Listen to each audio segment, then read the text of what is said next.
Hello everyone, welcome to Topper IAS. So as part of our daily series, today also we will discuss one topic keeping in mind UPSC mains. Okay. So the topic we are going to discuss is with respect to a particular judgment of the Supreme Court with respect to NCT of Delhi, National Capital Territory of Delhi versus Union of India. So why did we pick up the issue is if you have been following the newspaper, Supreme Court recently had said that uh, committee Delhi Assembly's Committee on Peace and Harmony has power to summon the social media. It summoned Facebook with related to Delhi riots case. So the what was the argued was that Delhi government does not have jurisdiction with respect to subjects like law and order.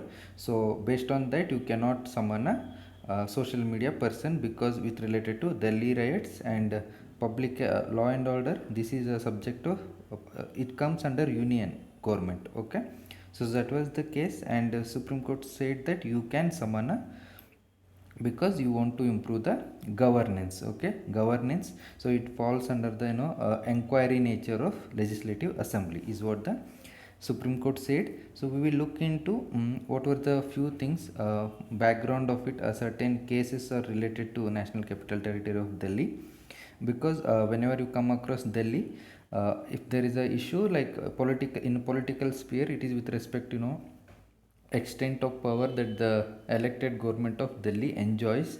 So that is what that will be in the news repetitively. So we will see one important case related to this issue. Okay. So case is NCT of Delhi versus Union of India. Okay.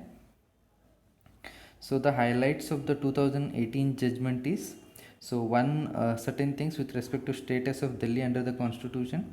Administration of union territories under Article 239 one is different from 239AA, which provides for an elected legislature.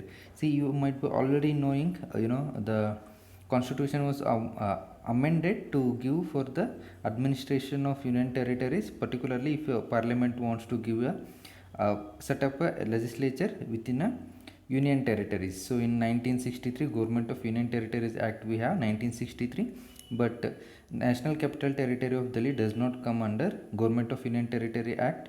Rather, constitution was amended in the year 1992, 69th constitutional amendment, which inserted 239AA, and this provided an elected legislature for the National Capital Territory of Delhi. Okay, this is the background of it. So the court held that Parliament can legislate for Delhi on any matter which is in the state list and concurrent list, but the executive power lies with the government, that is elected state government headed by the chief minister. Okay, except in three subjects: police, land and public order. These three come under union government. Okay, so in rest all the subjects, even if the parliament makes the laws, it is the executive power ultimately lies with the elected state government is what the Supreme Court said. And it also held that executive power of a union does not extend to any matters which comes under the jurisdiction of Delhi Assembly. So this was also said. Okay, then next is LG to act on the aid and advice of the Council of Ministers.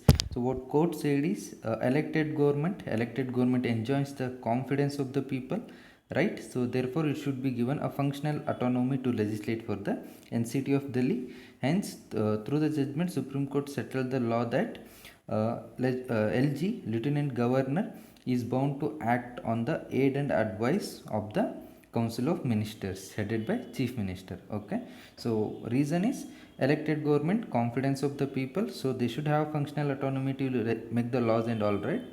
So LG should act on the aid and advice of the Council of Minister. What the Supreme Court said is, then LG cannot refer every matter to the President.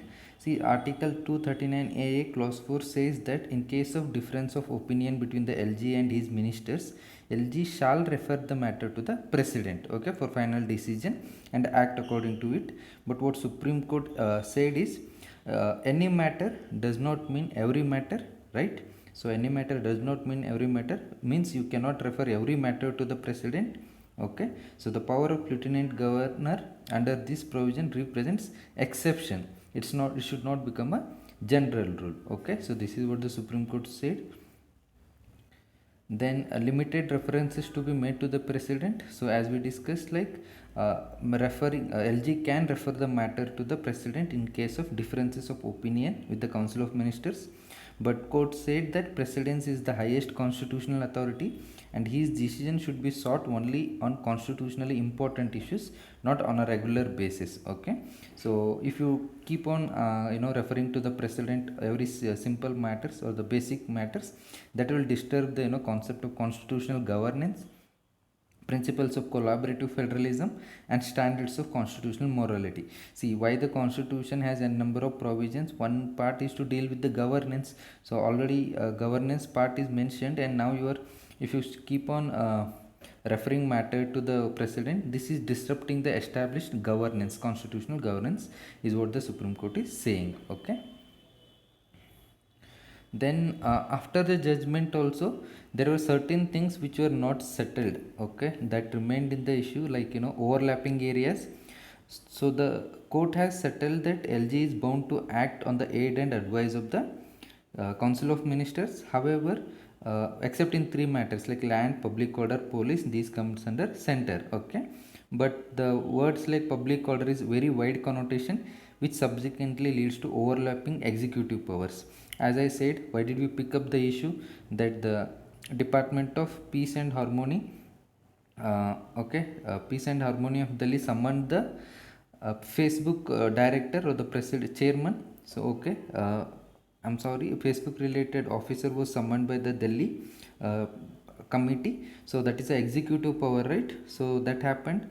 So such kind of overlapping issues will prop up again because the court did not delineate, and still no clarity on Article 239 AA4.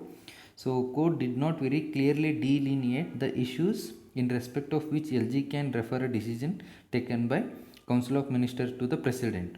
So if there are differences in opinion between LG and state government, which kind of matters or issues shall the LG refer it to the President? This was also not clearly said by the Supreme Court. So again it is left open-ended. Then open-ended terminologies. So in the event of referring any matter to the President, a court said that LG must adhere to the constitutional principles of collaborative federalism, constitutional balance, and constitutional governance. See, these terminologies, collaborative federalism, constitutional balance, and constitutional governance, are very open-ended terminologies. You can go on analyzing these terminologies. So there is no definite, precise meaning. So that gives a room for further conflict. So this is what the these are certain areas which were not addressed by the judgment. Okay,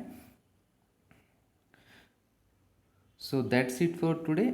So remember the judgment, NCT of Delhi versus Union of India. So the main thing was it was trying to address the conflict between NCT of Delhi, elected government of Delhi, versus interference of the central government, or the extent to which central government has power in NCT of Delhi. So that was the main crux of it. Okay, so you can download the PDF of this document in the link that is shared below, and do download Topper Eyes Institute app so that you get access to n number of these kind of videos. Thank you.